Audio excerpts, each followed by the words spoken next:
Ouça agora na RCI, programa Entre Livros. Entrevistas com autores, organizadores e especialistas em livros, com foco no conteúdo da obra. Apresentação, Rosimeire Salles. Olá, ouvinte da rádio RCI. Olá, você internauta, né, que está nos acompanhando aí nas redes sociais.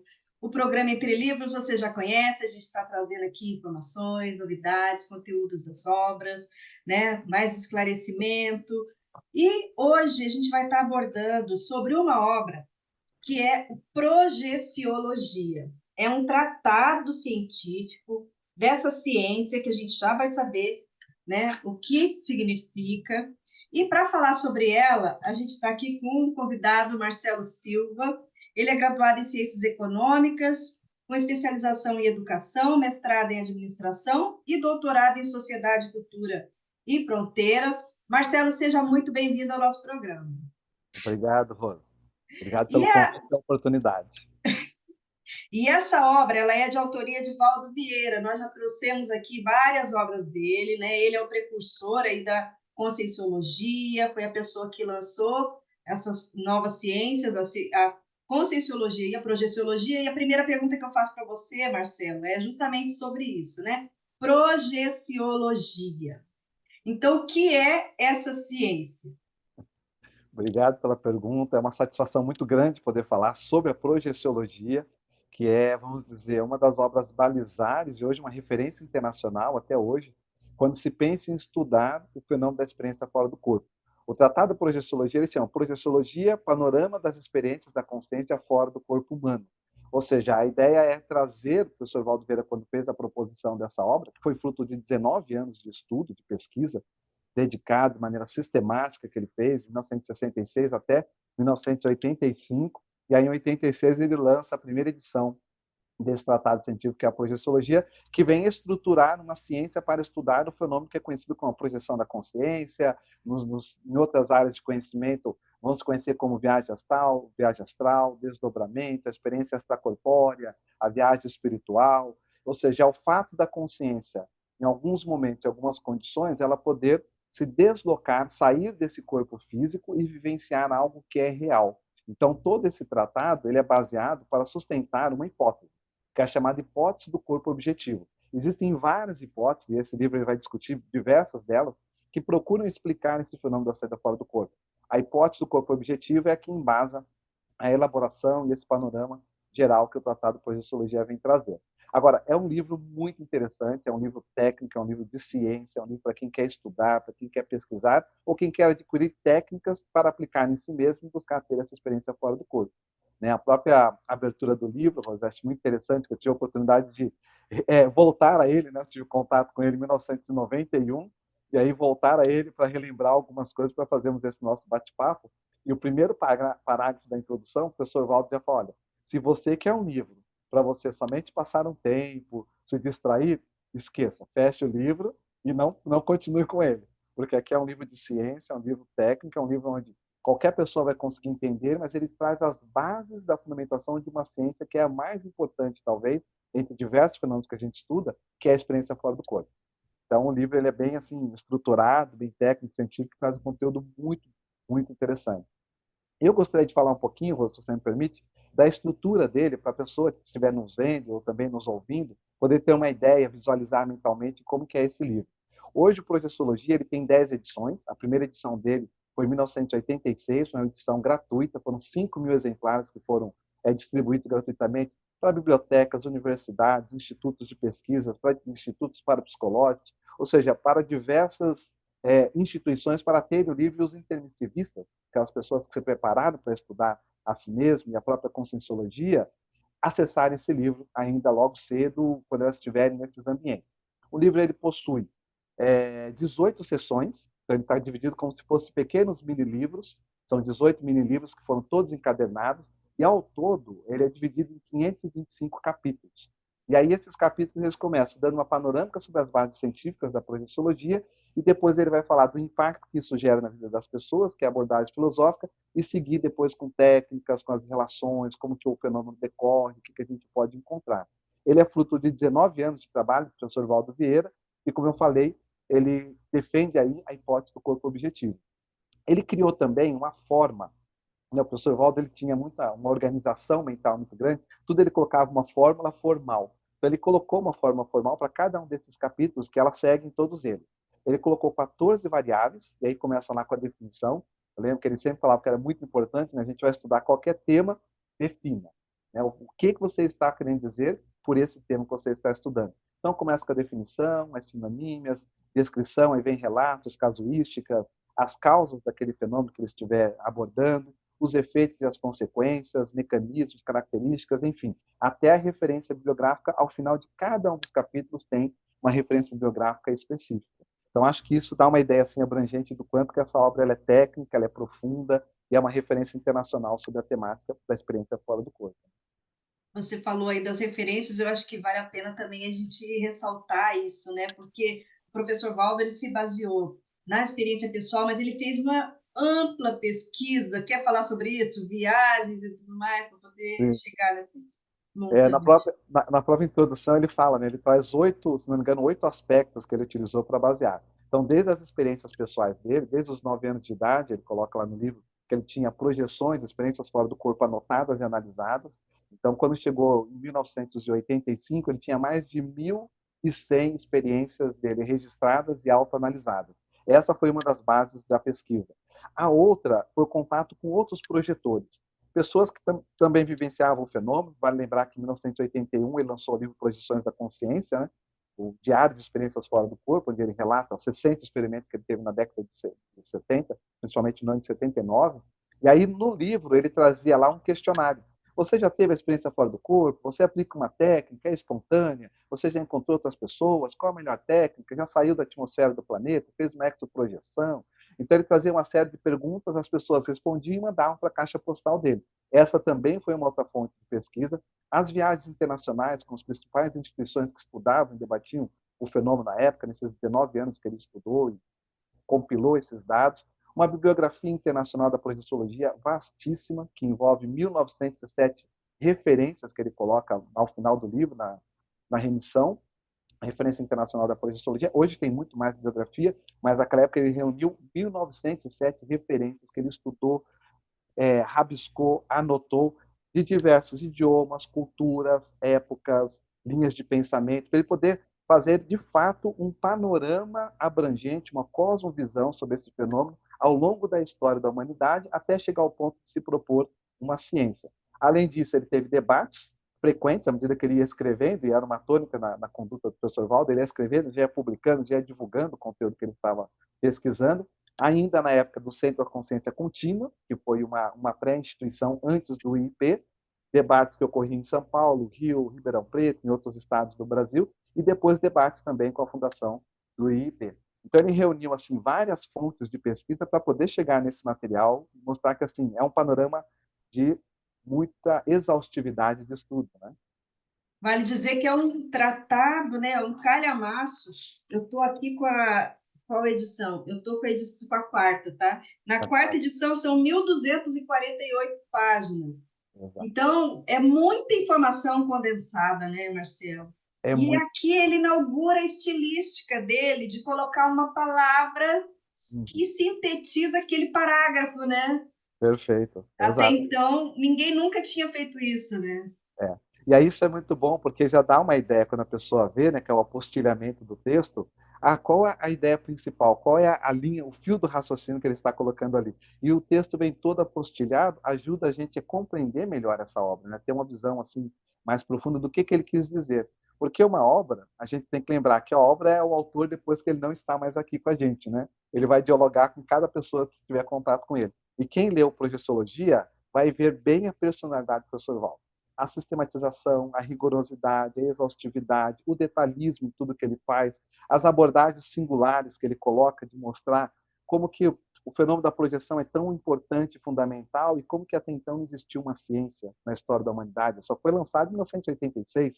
Né? Tivemos precursores, o Honoré de Balzac, que foi, a gente conhece ele como sendo o profeta da projeciologia, né? Porque no livro dele, Luiz de Lambert, ele fala, olha, se eu passo por esse fenômeno de sair do corpo, haverá de surgir uma ciência para estudar esses acidentes do sono, né? Então, vem Honoré de Balzac, vem Swedenborg, que lança os Diários Espirituais, então também mostra que o fenômeno está ali. Se volta um pouco mais, a gente vai encontrar relato em Platão, na República, contando o caso do soldado Hélio, que foi tido por morto, depois ele volta e relata o que ele viu. Os corajosos iam para cá, os covardes iam para lá, demonstrando. Então, ele pegou um panorama assim, bem completo e mostra bem como que o professor Valdo funcionava e essa estilística dele, que é do detalhismo, né? Vai ao detalhe das coisas.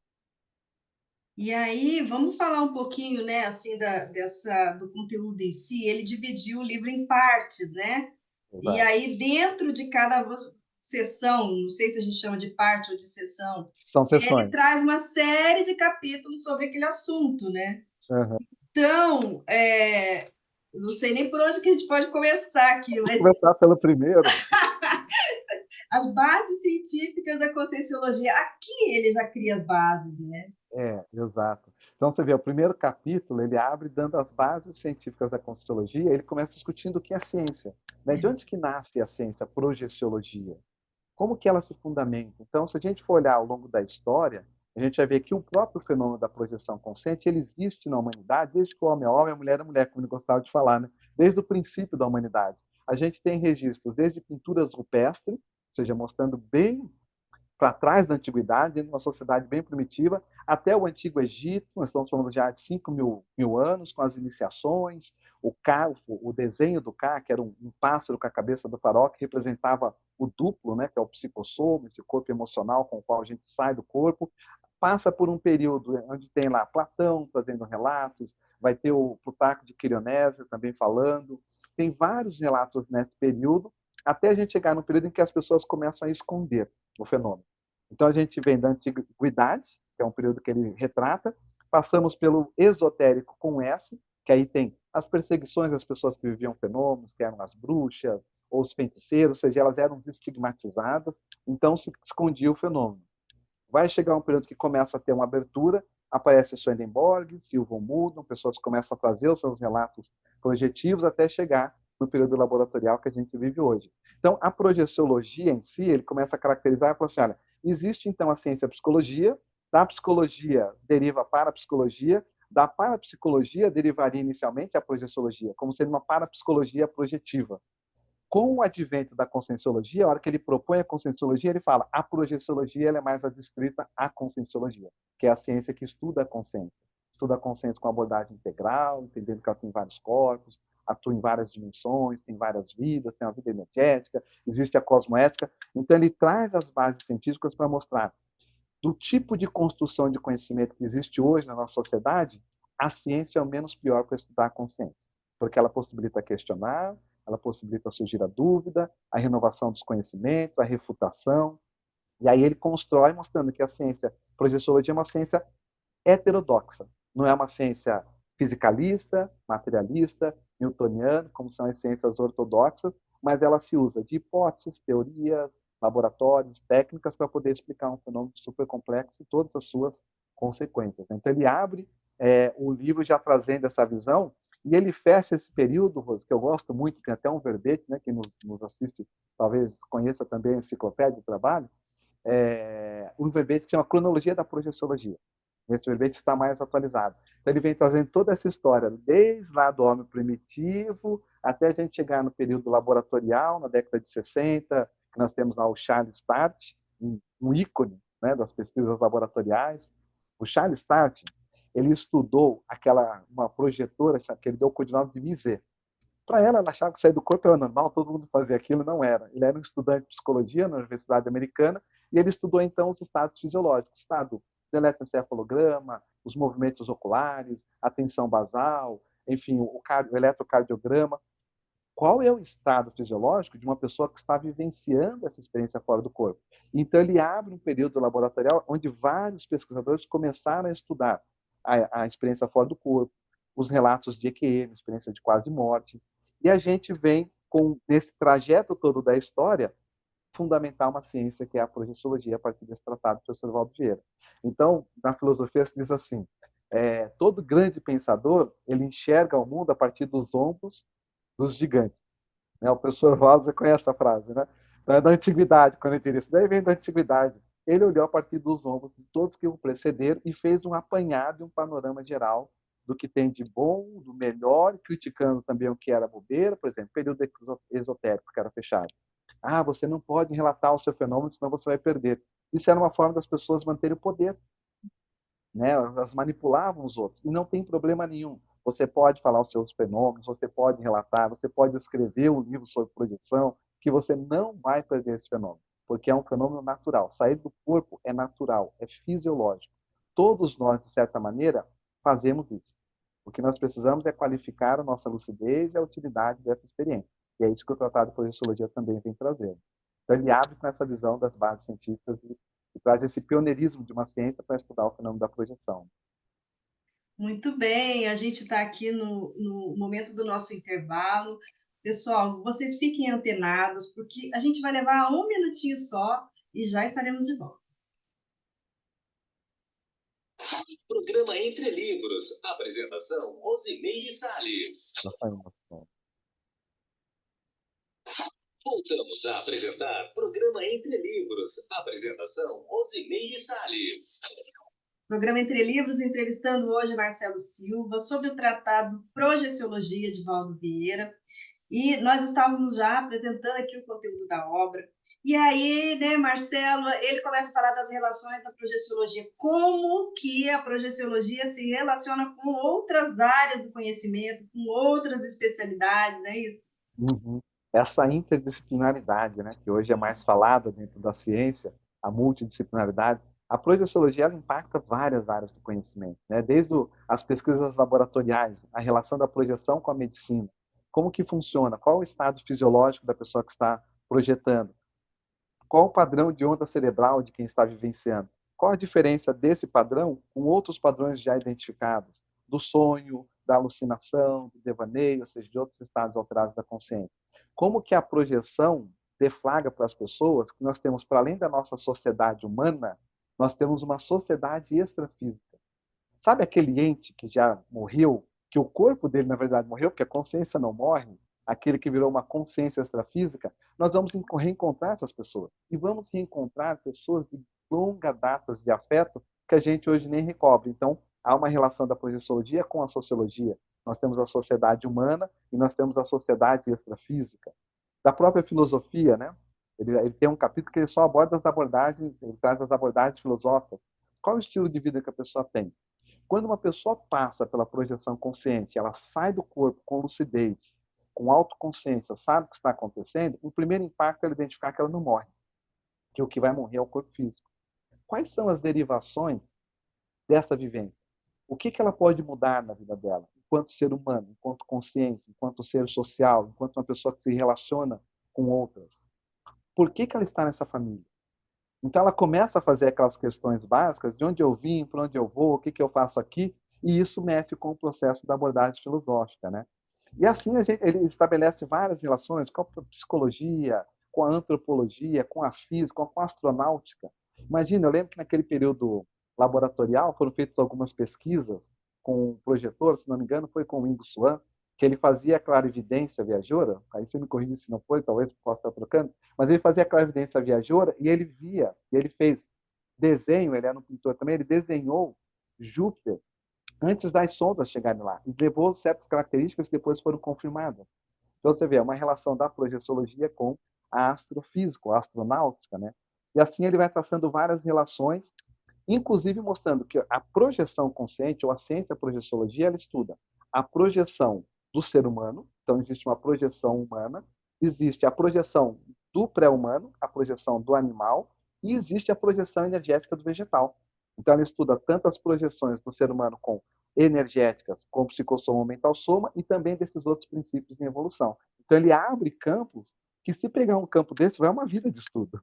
Não é só de pegar a projeção humana, como que seria? Como que o humano sai? E a projeção do pré-humano? O meu pet, o seu pet que está nos ouvindo, à noite, quando está dormindo, ele pode sair do corpo.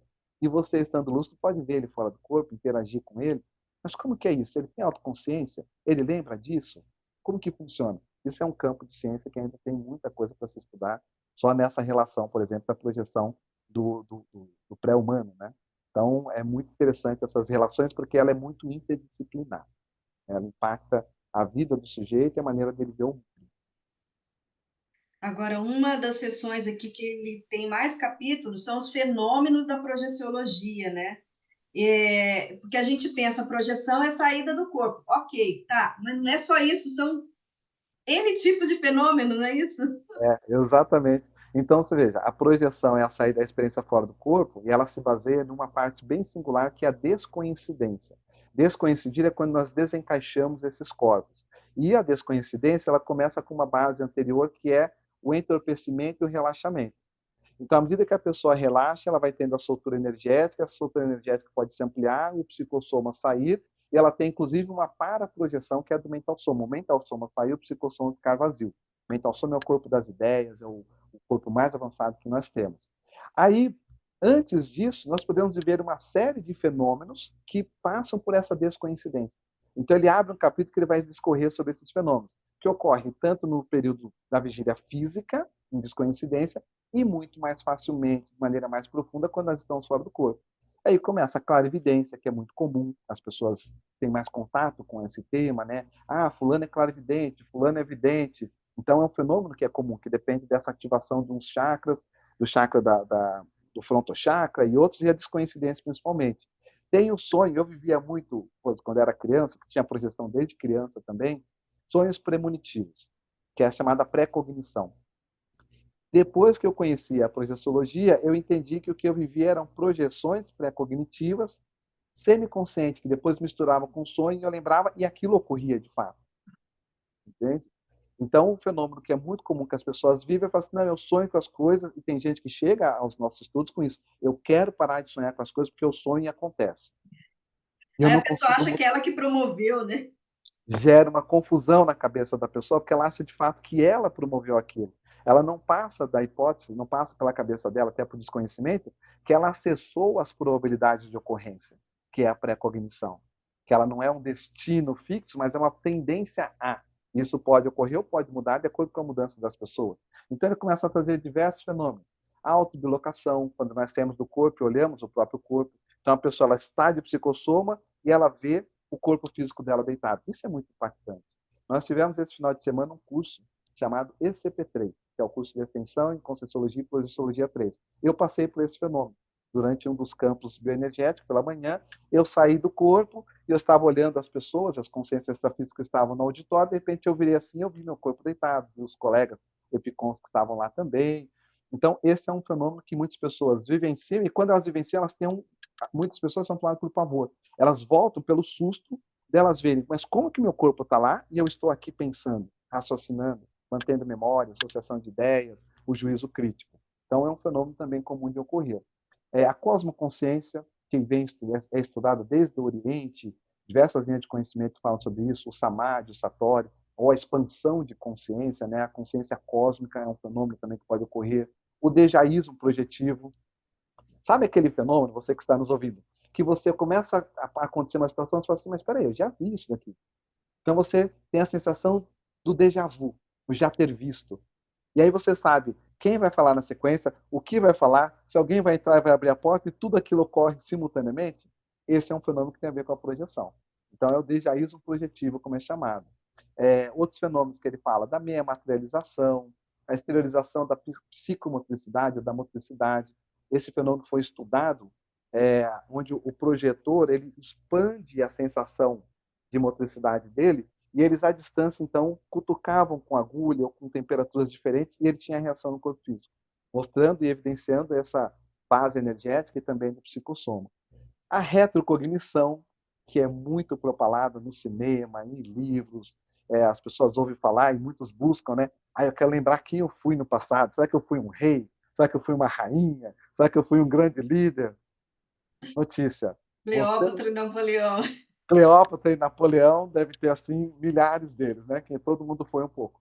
Mas a melhor notícia é que você ter esse fenômeno só aumenta a responsabilidade, mas não muda as ações que você tem que fazer hoje. Saber se você foi um rei, uma rainha, se foi um grande líder, não muda a síntese disso tudo que é você hoje. Então traz novamente para a prioridade evolutiva que é hoje. Mas é um fenômeno que fora do corpo é mais fácil de se ter, lembranças de vidas passadas.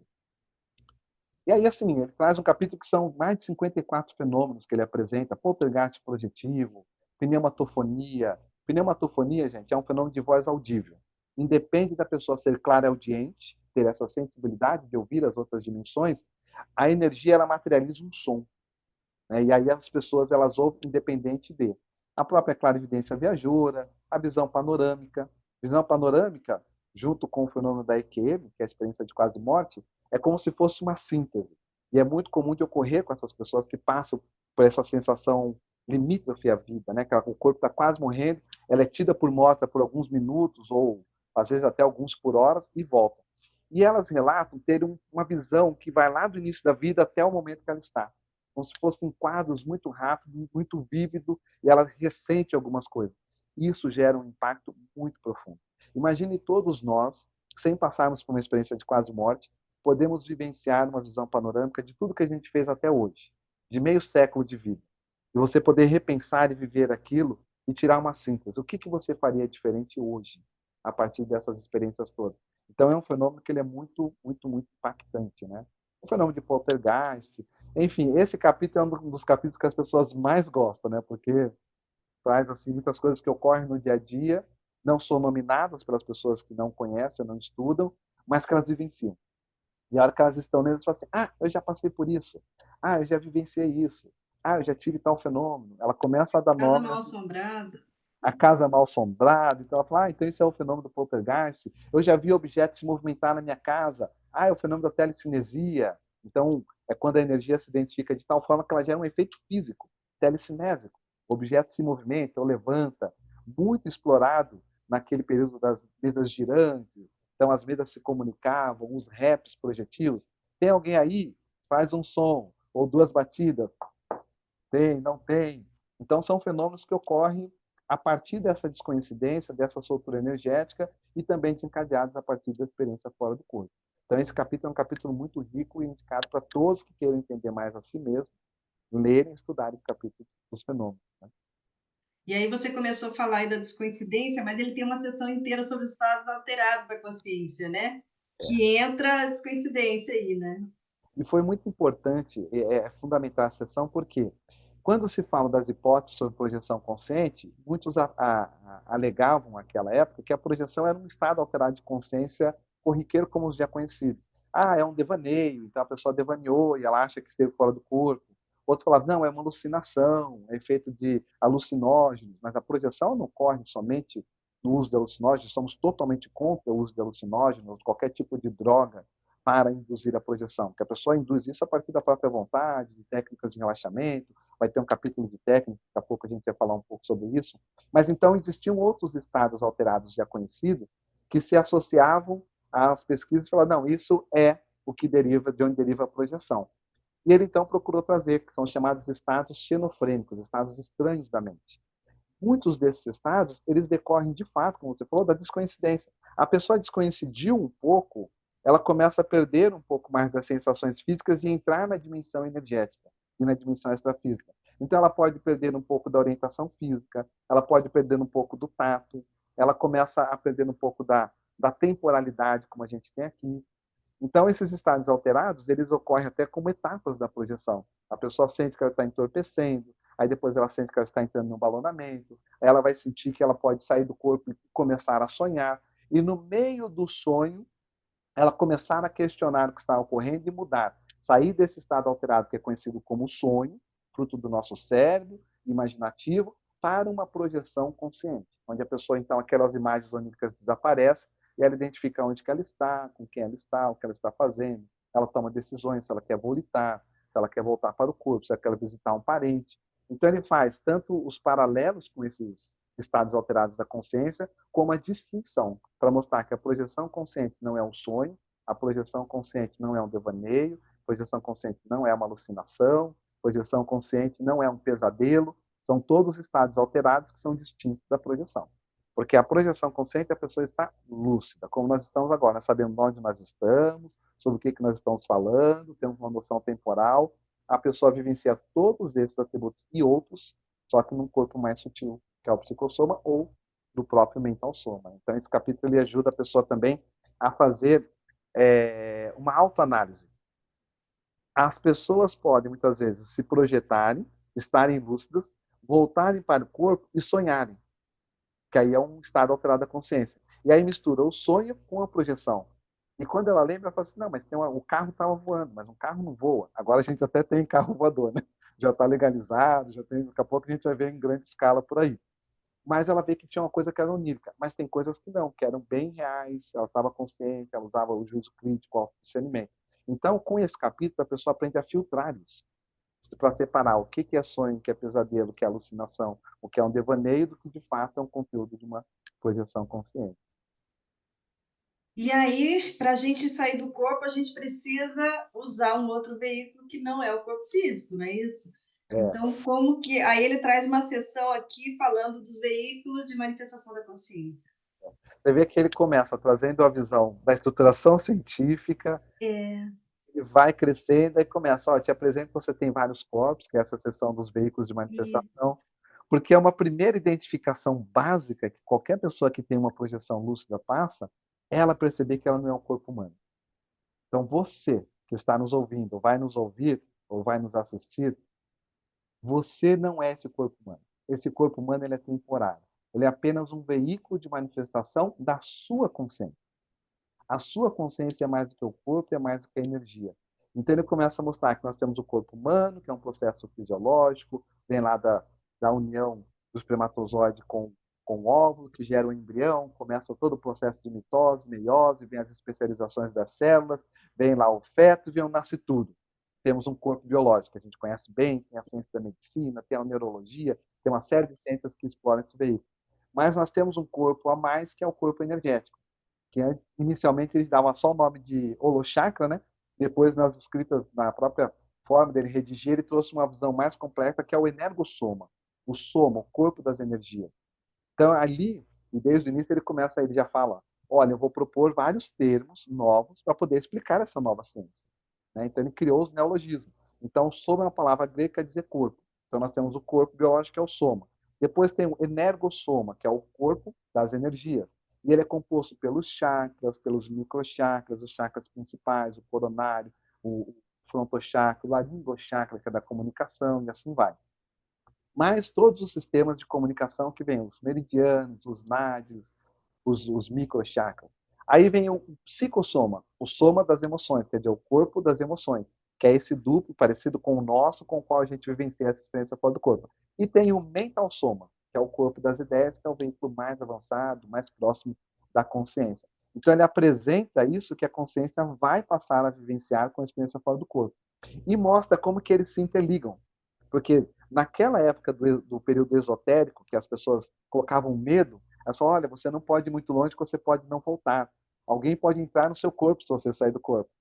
E aí ele explica a teoria toda dos chakras, mostra o cordão de prata, que é uma ligação energética que tem com o corpo, que te traz de volta. Mostra que esse cordão ele fecha os chakras, ele gera uma defesa do corpo humano da pessoa. Aí ele mostra que existe algum tipo de conexão análoga do mental soma, esse corpo das ideias, com o psicossoma.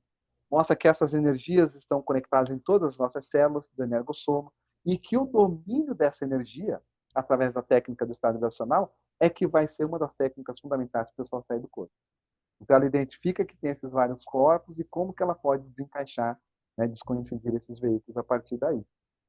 E faz as correlações. Então, ele traz uma analogia, por exemplo. Nós temos o braço físico, no psicossoma nós temos o para-braço.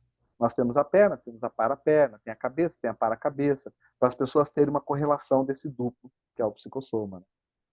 E aí você falou antes aí da questão da filosofia, mas ele traz uma seção de abordagens filosóficas, que não é exatamente a relação com a filosofia, é uma outra coisa, né? Exato. Só que ainda no capítulo dos veículos, uma coisa importante que ele traz lá, fechando, que eu lembrei, é a questão de mostrar que existem as três dessomas, que é a morte, Perfeito. né, a desativação do soma, que é um mito na nossa sociedade. Morrer, gente, é mudar de dimensão. Todos nós vamos passar por isso. E aí ele apresenta que existem três tipos de dessoma, ou três categorias.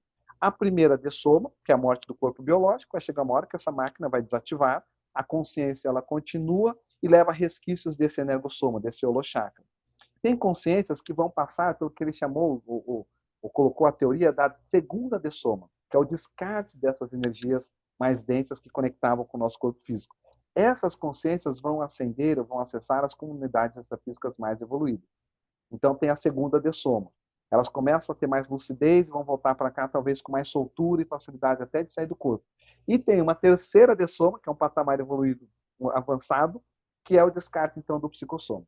Quando a escola da vida humana, com o corpo, o energossoma e o psicossoma, já não tem muito a acrescentar para a pessoa. Então ela passa para um outro ciclo, que é o ciclo mental somático, que aí ele termina mais ou menos nesse sentido, apresentando essas dessomas, né? E isso entra na questão do impacto da abordagem filosófica. Por quê? Toda técnica, toda ciência, ela tem que ter por trás um embasamento filosófico, né? Senão fica um processo tecnicista ou tecnológico, né? Então, a conscienciologia, ela traz por trás uma filosofia, que é a filosofia do universalismo. Uma delas, a filosofia do universalismo. Sair do corpo mostra para a gente que nós somos consciências, independente da nossa raça, gênero, partido político, religião, ideologia, crenças, o que for. Todos nós somos consciência com um desafio: evoluirmos. Nasci no Brasil, sou um brasileiro, tenho um desafio de evoluir. Nasceu na Rússia, tem um desafio de evoluir. Nasceu no Paquistão, tem um desafio de evoluir. Nasceu no continente africano, em qualquer país. O desafio é o mesmo, nós somos princípios universais em evolução.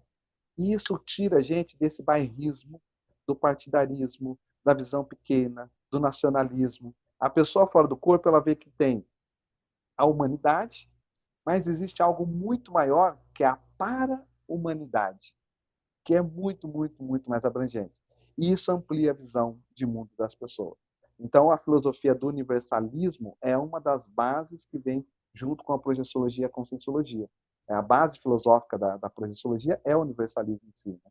E aí vamos falar também de cosmoética, a gente tem as questões dos costumes e valores da sociedade e tem as reflexões do que é ético e o que não é. Numa sociedade, algo pode ser moral e em outra pode ser totalmente amoral. Então, a ética é essa reflexão sobre esses costumes e valores. E existe uma ética maior, que transcende esses processos nossos humanos e sociais, que nós chamamos de cosmoética, que é uma lei de causa e efeito. Ninguém foge a ela, conhecendo ou não conhecendo. É igual a lei do trânsito, né? Ah, eu desconheço. Vai para um país, vai lá para a França, alugou um carro e desconhece as leis locais. Andou em alta velocidade em determinados períodos, vai ter multa, porque existe aquela lei. A lei da cosmoética é uma ética cósmica. E à medida que a gente vai ficando mais lúcido, a gente vai entendendo que existem essas leis de causa e efeito, e nós vamos ajustando as nossas pensanidades a esse fluxo do cosmos. Então, a pessoa, a partir da experiência fora do corpo, ela começa a descobrir um outro aspecto, uma outra abordagem filosófica, que é a própria cosmoética, que é essa ética extrafísica. Né? Aí ele fala de verdade relativa de ponta. Tudo que está nesse tratado são verdades relativas de ponta. Porque se fossem absolutas, não seria uma ciência. Não é verdade? Ou seja, vai se renovando. A própria, vou dar um exemplo dessa renovação. A ideia que ele apresenta de paracérebro no Projeciologia é diferente da ideia de paracérebro que ele apresenta nas últimas obras que ele escreveu. Então ali era muito ainda análogo, até para as pessoas entenderem. Eu tenho a para-cabeça, eu tenho a cabeça, eu tenho a para-cabeça. Eu tenho o cérebro, eu tenho o paracérebro. Nós andamos com esse conhecimento de 86 para cá, ele falou, não, o paracérebro é uma estrutura totalmente diferente. É o que está mais próximo do mental soma, é o que está mais próximo da consciência. Então ele já avançou no conhecimento, e isso deu um nó na cabeça até dos próprios pesquisadores que não acompanharam esse avanço do conhecimento. Né? Então ele trata muito dessas verdades relativas de ponta, tanto da projeciologia como da conscienciologia, para mostrar que nós vamos ter uma aquisição de um senso universalista, mas que isso vai se ampliando. Por isso que é uma proposta científica, né? Ele vai se renovando. Algumas teorias vão sendo refutadas e outras vão nascendo. Muito bem, a gente vai agora abrir um espaço aqui para os nossos patrocinadores, nós só estamos no ar graças a eles. Então, a gente vai voltar, pessoal. É só um intervalinho. Programa Entre Livros. Apresentação: Rosimeire Salles. Voltamos a apresentar Programa Entre Livros. Apresentação: Rosimeire Salles. Marcelo Silva falando sobre o Tratado Projeciologia de Valdo Vieira. Marcelo, ele apresenta aí, então, isso é assim, o que eu mais admiro nesse livro é o detalhismo como ele abordou cada fase da projeção. Então, não é só você sair do corpo e volta, tá? Como que isso acontece em detalhes, das minúcias. Isso eu acho o máximo, né? É Então verdade. ele começa lá, vigília física anterior. Antes, como é que é? O que que acontece com o corpo antes? Então você vê, como é um livro técnico, ele procurou fazer disso um guia, um manual para a pessoa que queira se tornar um projetor consciente, né? E aí começa mais essa cronologia da projeciologia, né? No sentido da experiência fora do corpo, não da ciência em si. Porque então, tudo que a gente quer vivenciar, que é a experiência fora do corpo, a gente começa organizando enquanto nós estamos acordados, que é a vigília física ordinária. A vigília física é o momento que nós estamos aqui no nosso dia a dia, nós temos os nossos sentidos, memória, senso de localização, associação de ideias, juízo crítico, discernimento, enfim, tudo isso que nós utilizamos aqui fazem parte da vigília física anterior. E aí a gente começa a ter o quê? O que que a gente pode organizar? O local, que é a base física onde o corpo vai ficar deitado, a posição, que ele coloca, então, sugere uma das melhores posições, a posição em decúbito dorsal, que é de barriga para cima, porque isso deixa o corpo confortável. É uma posição de quando a gente tem que encarar alguma coisa diferente, a gente encara de frente. Gera naturalmente uma hipóxia cerebral saudável, que é a diminuição da oxigenação do cérebro, que vai gerar mais entorpecimento, que é a base da descoincidência. Os objetos que nós podemos ter para fazer a anotação, a luminosidade, os ruídos. Então ele começa a detalhar tudo que nós podemos fazer, o tipo de roupa, uma roupa confortável, que não prenda a circulação, colocar um travesseiro embaixo do joelho, porque vai acomodar melhor a própria coluna, um travesseiro aqui embaixo do pescoço também para ficar com a cabeça bem confortável, a temperatura ideal, em torno de 20 graus. Ele começa a colocar todos os detalhes que nós podemos antecipar e organizar para aproveitar a projeção consciente. Então, a projeção consciente, a gente começa a entender que ela envolve também uma rotina da vida da pessoa.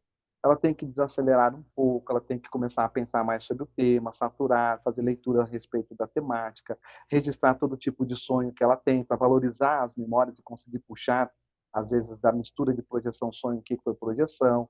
Ela vai organizar o relógio para despertar, enfim, vai organizar para ninguém interromper a projeção. Então, um local em que ela consiga ficar ali isolada, sozinha, uma cama confortável. Coloca todos os detalhes que podem ajudar o projetor a tirar mais partido da projeção. E em seguida ele vai falar das técnicas, né? Então você organiza todo o seu ambiente, tá bom, organizei. E agora? Como que eu saio do corpo? Aí ele traz um capítulo também riquíssimo, são quase 40, mais de 50 técnicas, se não me engano, quase 50 técnicas, que ele vai falar das técnicas projetivas. Primeira coisa interessante para qualquer pessoa que se interesse pelo tema é ver que atributo que você tem mais desenvolvido. Porque as técnicas existem várias técnicas e elas vão se adequar mais de acordo com os atributos pessoais. Então, se uma pessoa tem facilidade de viver no mundo da lua, sabe, aquela pessoa que está sempre no mundo da lua, está sempre devaneando, ela é imaginativa, tem fugas imaginativas. Tem a técnica pelo devaneio, tem a técnica da visualização. Então, as técnicas elas também vão se adaptar muito aos atributos das pessoas. O que, que é, ele começa a apresentar ali? Que existem sinais precursores à projeção. Depois que a gente organiza tudo, a gente vai deitar, vai acomodar o corpo e vai começar a relaxar e aplicar uma técnica. E no decorrer disso, vão ocorrer alguns sinais precursores. O balonamento, o entorpecimento, os sons intracranianos. A técnica, ela é o caminho mais curto que a gente pode ter entre uma teoria e a prática. Por isso que tem esse capítulo de técnica. Até então ele está vendo o livro, o pessoal está estudando, está vendo uma proposição. Existe uma ciência para estudar o fenômeno. Agora vamos para a prática. Aí a pessoa vai ter técnicas respiratórias, se ela tem capacidade pulmonar, respiração rítmica, ela sincroniza a respiração, inspirando o ar lentamente, contando mentalmente, retendo o ar, depois vai soltando lentamente também, vai fazendo isso. A mente fica atenta a esses procedimentos, essa sincronia da respiração vai gerando relaxamento, vai gerar descoincidência e pode gerar o processo da projeção. A técnica que eu apliquei muitas vezes do dióxido de carbono, então essa técnica ela gera uma diminuição saudável, não prejudicial, do dióxido de carbono, gerando uma hipóxia cerebral. Isso gera mais entorpecimento e solta o psicossoma. Então a pessoa respira lentamente, inspira em X, ela retém em 4x e depois ela expira em 2x.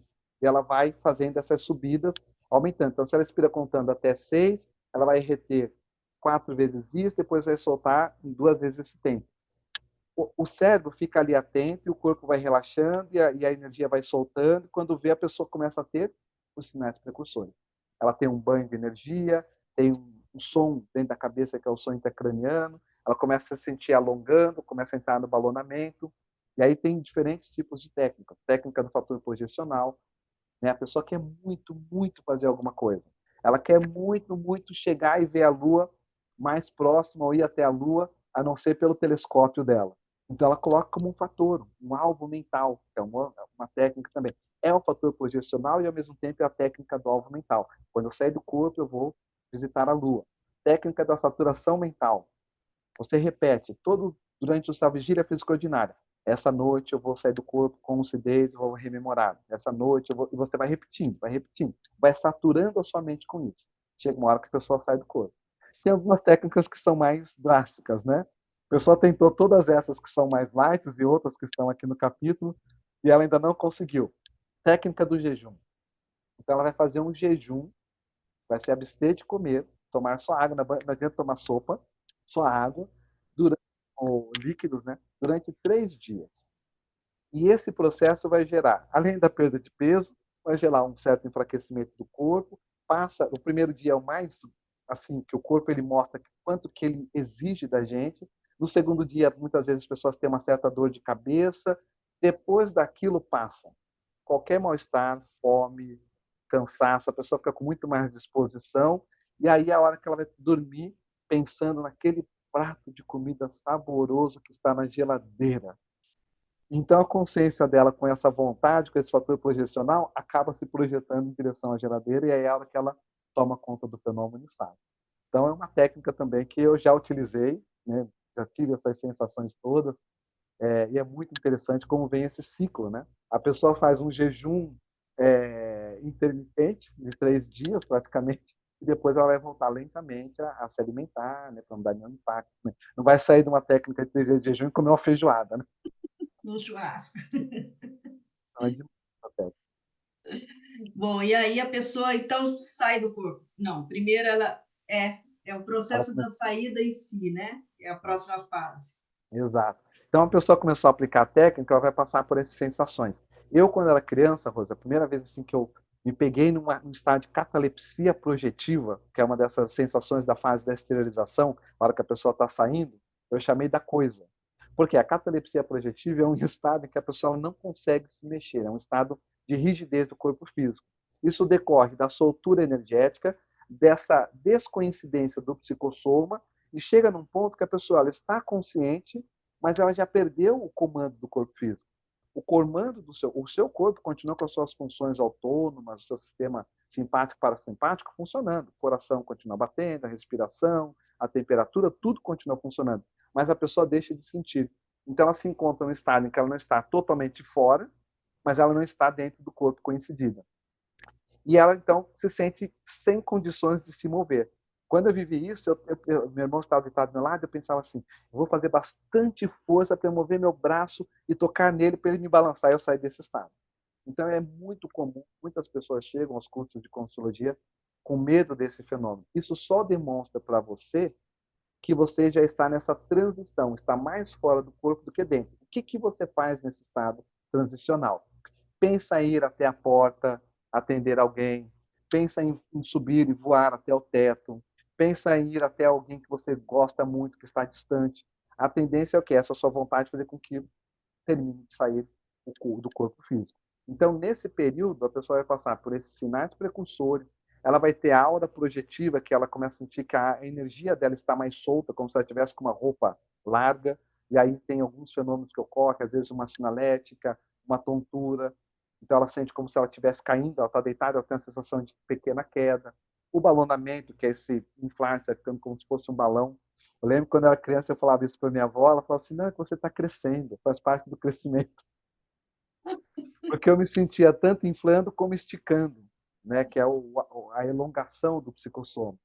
Aí vem a hipnagogia, que é esse estado transicional entre a vigília e o sono. A gente está lá relaxado, de repente começa a vir as imagens oníricas, e aquilo vai ganhando força, forma, quando vê a gente está sonhando. A ideia é, com o conhecimento, a pessoa ultrapassar essas imagens oníricas e conseguir, de fato, sair do corpo. A parapsicolepsia, o nome complexo, né? Parapsicolepsia. A gente está fora do corpo e a gente, de repente, tem um blackout de lucidez e se vê dentro do corpo. Você está fora do corpo, por exemplo, fora no quintal, e o seu quarto está atrás, da parede. De repente, você tem como se fosse um puxão e você se percebe já dentro do corpo. Esse blackout, esse intervalo, é chamado de parapsicolepsia. A pessoa fora do corpo, ela pode ter a sensação, ou quando está saindo, de afundar, sair por afundamento. Nesse curso desse final de semana, eu saí algumas vezes por rolamento. Instalava o estado vibracional e eu colocava vontade de começar a girar o psicossoma, ele ficava girando em cima do som, depois eu rolava do lado.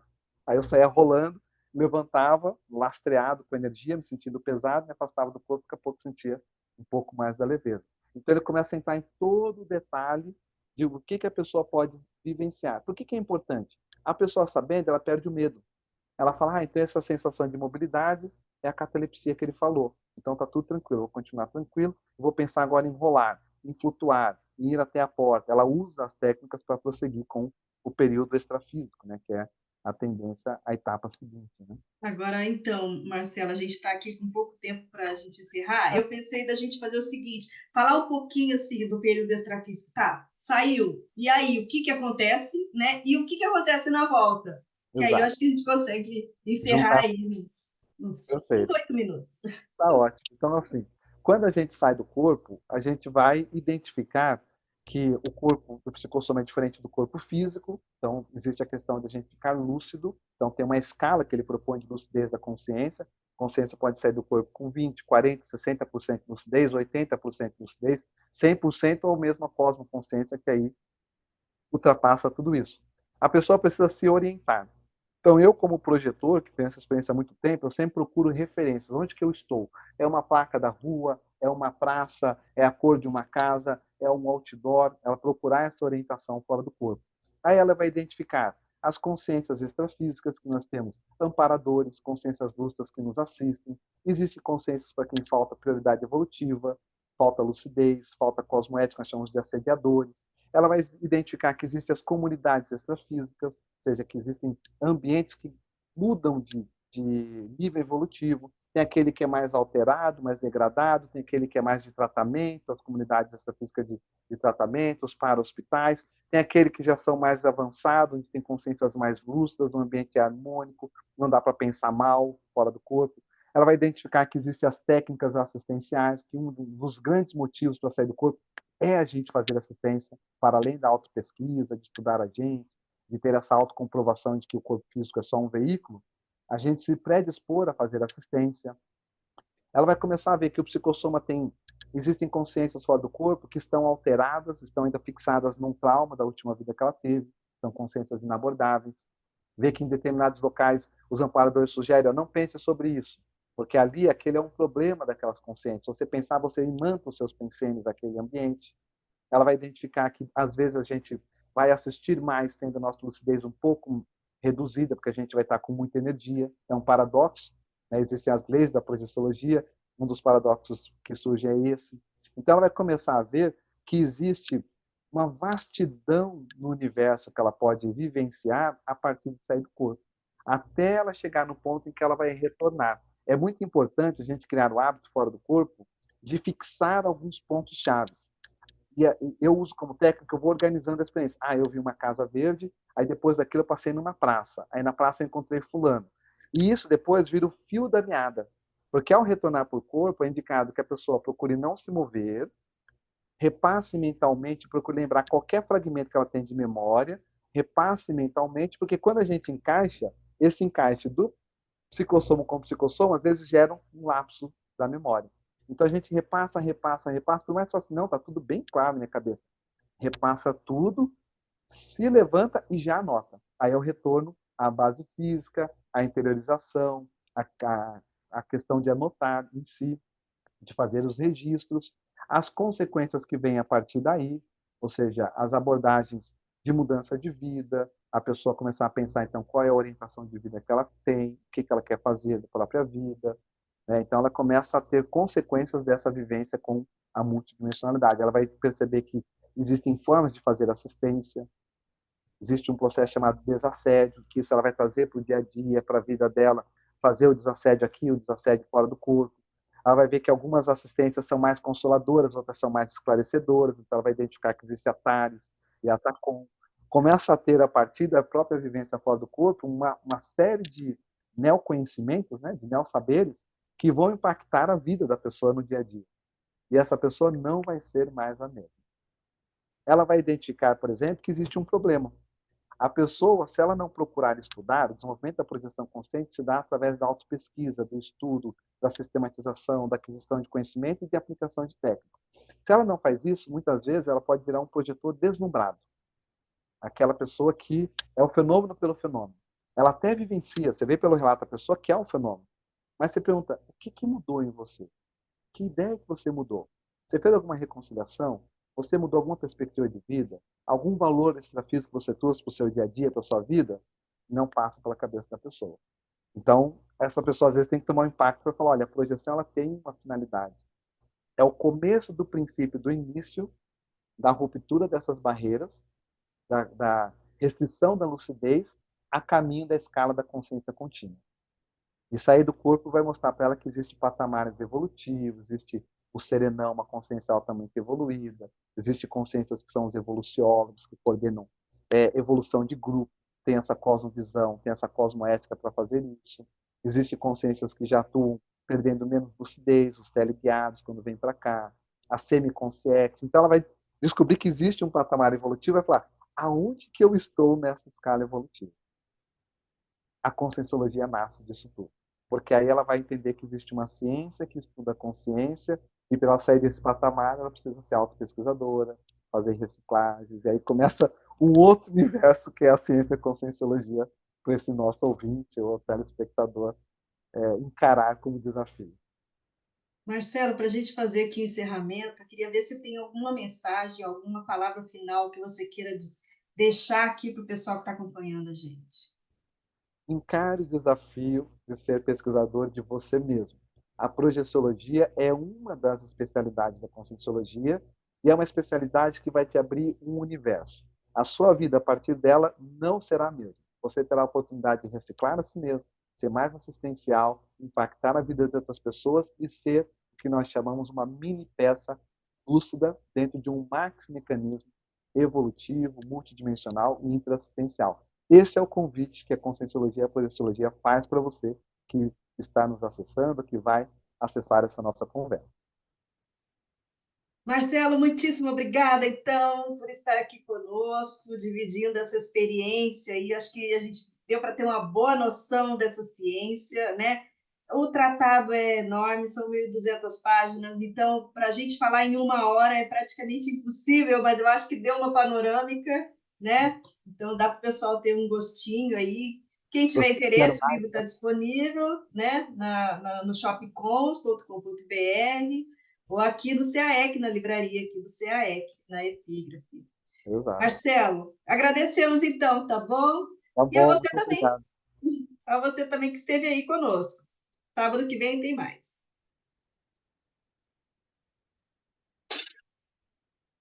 Você acabou de ouvir o programa Entre Livros, com Rosimeire Salles, aqui na RCI.